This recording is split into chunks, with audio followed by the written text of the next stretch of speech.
Tume ya Ulinzi wa Taarifa Binafsi PDPC imetangaza kuwa ifikapo Aprili 4 ya mwaka huu 2026 itaanza kuchukua hatua kali za kisheria ikiwemo faini ya hadi shilingi bilioni 5 kwa taasisi zitakazokiuka taratibu hizo.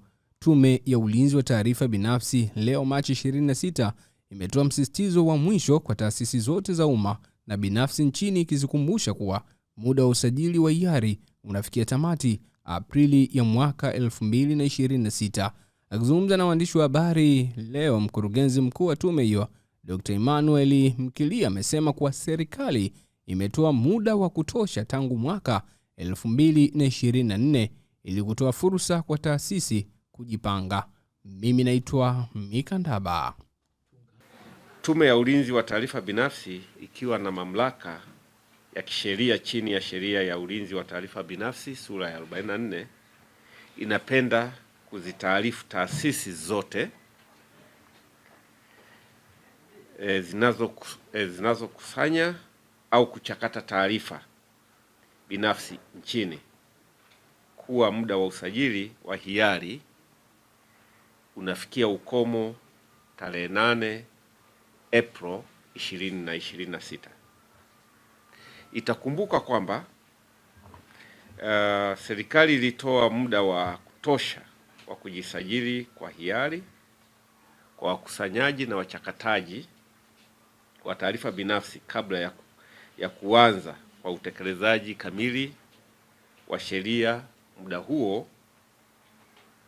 ulijumuisha: mosi, kipindi cha maandalizi cha miezi 8 kilichotolewa na Mheshimiwa Rais Dr. Samia Suluhu Hassan kwamba taasisi zote za serikali, za binafsi na za serikali ziwe zimejisajili ifikapo Disemba 31.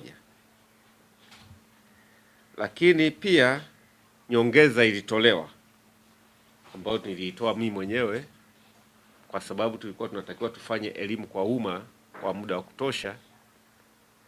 Kwa hiyo tuliongeza tena tukasema ifikapo tarehe 31 Aprili 2025 taasisi zote ziwe zimejisajili. Aidha, nyongeza nyingine ya mwisho iliongezewa pia ambayo ilitolewa na Mheshimiwa waziri wetu Waziri wa Mawasiliano na Teknolojia ya Habari, Mheshimiwa Jasmine Mbelwa Kairuki mbunge, tarehe 8 Januari 2026, ambapo aliweka tarehe 8 Aprili 2026 kuwa ndio utakuwa ukomo wa taasisi zote kujisajili. Fursa hizi zote zililenga kutoa muda wa kutosha kwa taasisi kujipanga kikamilifu katika kuhakikisha uzingatiaji wa sheria hii. Kwa mujibu wa Sheria ya Ulinzi wa Taarifa Binafsi sura ya 44, taasisi zote zinazokusanya na kuchakata taarifa binafsi ili kutoa huduma katika sekta mbalimbali zinapaswa kujisajili. Taasisi na sekta hizo ni pamoja na taasisi za serikali kwa maana ya wizara, wakala, mamlaka za udhibiti, taasisi na mashirika pamoja na halmashauri za mji, majiji na manispaa. Sekta ya fedha kwa maana ya benki, kampuni na mashirika ya bima, mifuko ya hifadhi ya jamii, vyama vya ushirika wa fedha, taasisi na asasi za mikopo na watoa huduma za fedha. Sekta ya elimu kwa maana ya shule zote, vyuo, mashirika na taasisi za elimu.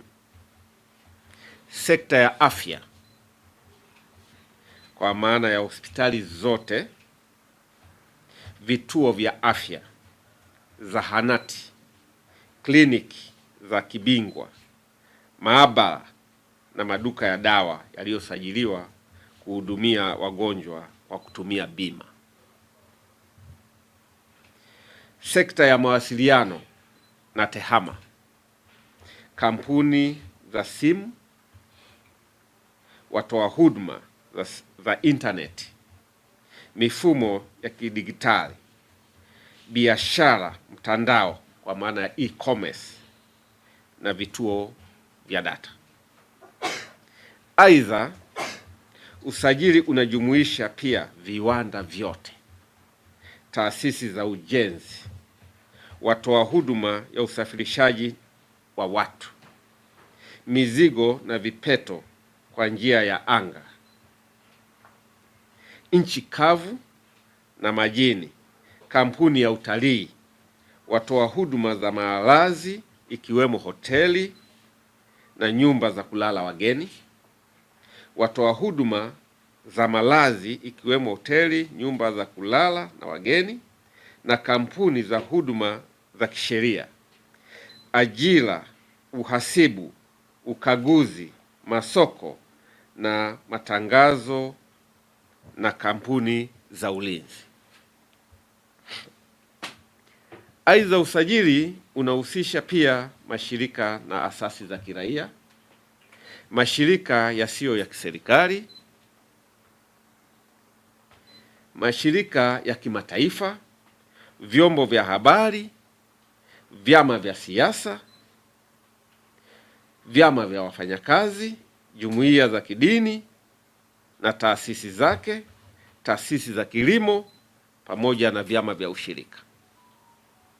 Kwa msingi huo, tume ina utaarifu umma kuwa kuanzia tarehe 9 April 2026 utekelezaji kamili wa matakwa ya sheria utaanza, na yeyote atakayebainika kutozingatia sheria atachukuliwa hatua kwa mujibu wa sheria ya ulinzi wa taarifa binafsi sura ya 44.